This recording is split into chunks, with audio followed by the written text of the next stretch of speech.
Thanks for joining us for this PowerPoint presentation and video about indoor soccer.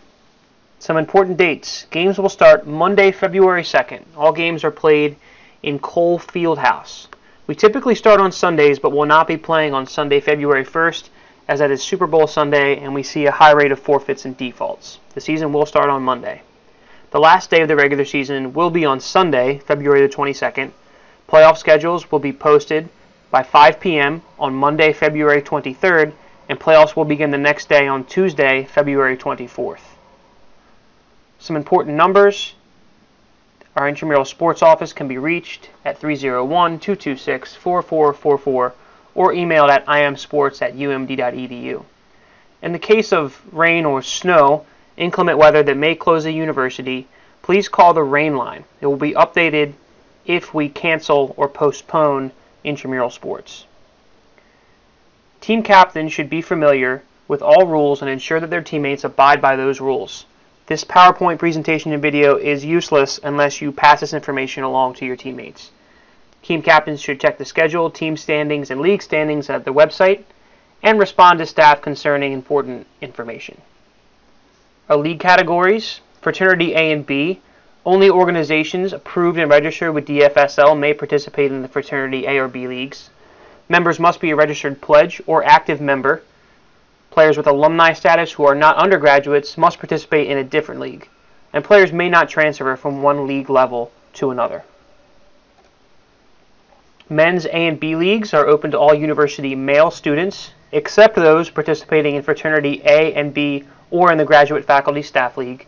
And women's leagues are open to all university female students, except those actively participating in the Graduate Faculty Staff League.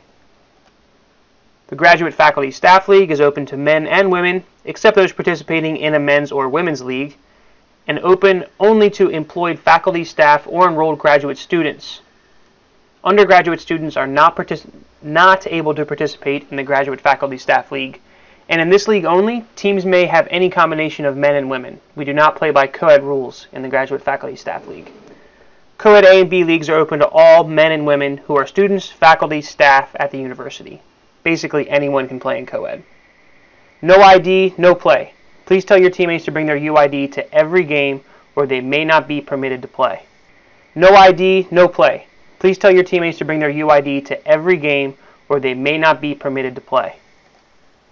There is a one-time exception policy that allows someone who is pre-printed on the score sheet, has a government-issued photo ID, and have not yet used a one-time exception this semester for any intramural sport to sign in and play. If all of these criteria are not met, the person may not use their one-time exception. Individual players may be added to the roster at any point during the regular season, but rosters are frozen once playoffs begin. A player who's participated for a team cannot switch teams for the remainder of that sport. Varsity soccer players are not eligible to participate in indoor soccer. Club players are permitted to play. However, teams are limited to a maximum of 2 club players. Those teams with 2 club players must play at the A level. Teams with 1 club player may play at the A or B level. Club players are defined by those people listed on the sport club roster, regardless of how much they practice or play. During the regular season, games will not be postponed or rescheduled. During the playoffs, team captain or representative must come in person to the intramural sports office to request a reschedule. Game time is forfeit time. If your team doesn't show up on time ready to play, you will be issued a forfeit, and the team will be charged a $40 forfeit fee charged to the team captain's university account. Captains may notify the intramural office that they will not show up and be given a default, in which case the forfeit fee will not be charged, but the team will still be issued a loss. Teams that forfeit may not be eligible for the playoffs. So if you know you can't show up, call us by noon the day of your game and let us know that you won't be there. You won't be issued the forfeit, but you will be issued the loss. Sportsmanship is very important to intramural sports. Every team is responsible for the conduct of its players and followers. Teams that have at least a 3.0 sportsmanship rating and have not forfeited a game are eligible for the playoffs. It is the strong belief of this program that contests should be won or lost on the field of play, not through the technicalities of the rules. Judgment decisions of officials may not be protested by team captains. Any protest lodged on a judgment may be penalized by assessing a timeout to the protesting team. Protest regarding player eligibility may be made at any time by the intramural staff or by any participant. A team or individual protesting the eligibility of a player must provide proof that that player is ineligible. In the case of an obvious violation, a protest may be granted. To ensure honest sport competition, protest of alleged eligibility violations should be made prior to games to the supervisor rather than waiting to determine the outcome of the game. Players are encouraged to carry in shoes to be worn during play. Snow, mud, and salt on the ground on shoes that are worn in can cause unnecessary damage to the turf. Players are not allowed to wear jewelry of any type. Covering the item with tape is not permitted. No earrings, necklaces, bracelets, nose rings, no jewelry. Before your game, you'll need to swipe into the facility and then go to the intramural supervisor and check to see which field you're playing on. As a team captain, you need to be present at the captain's meeting, which will take place immediately before your game, and if needed, check out colored jerseys for your team.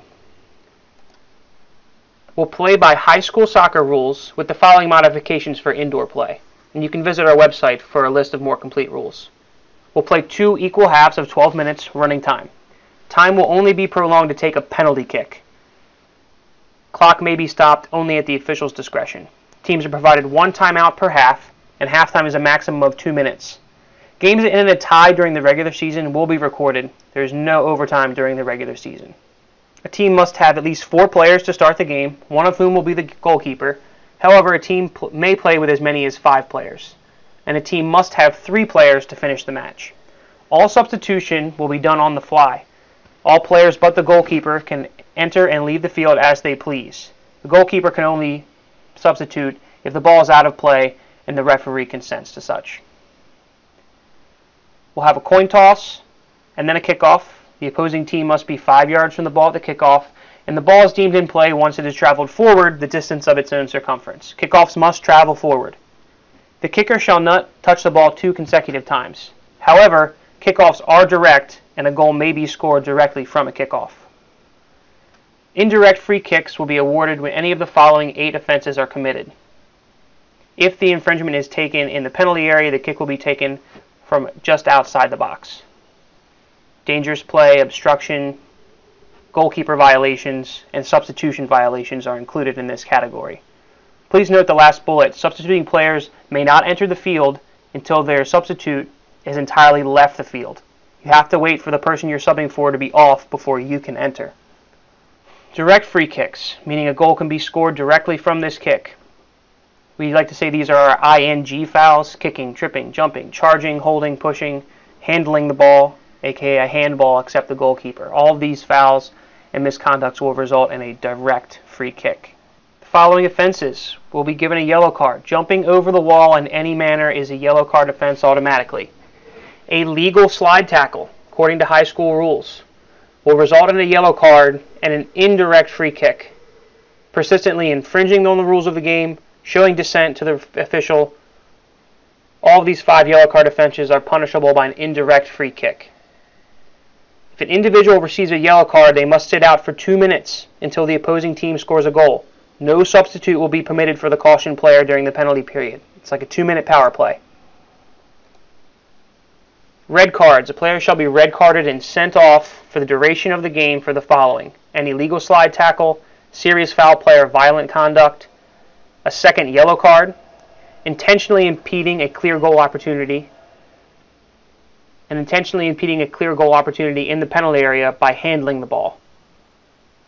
If an individual receives a red card, he or she must leave the game and no substitute will be permitted. That team will play down the rest of the game. Co-ed rules.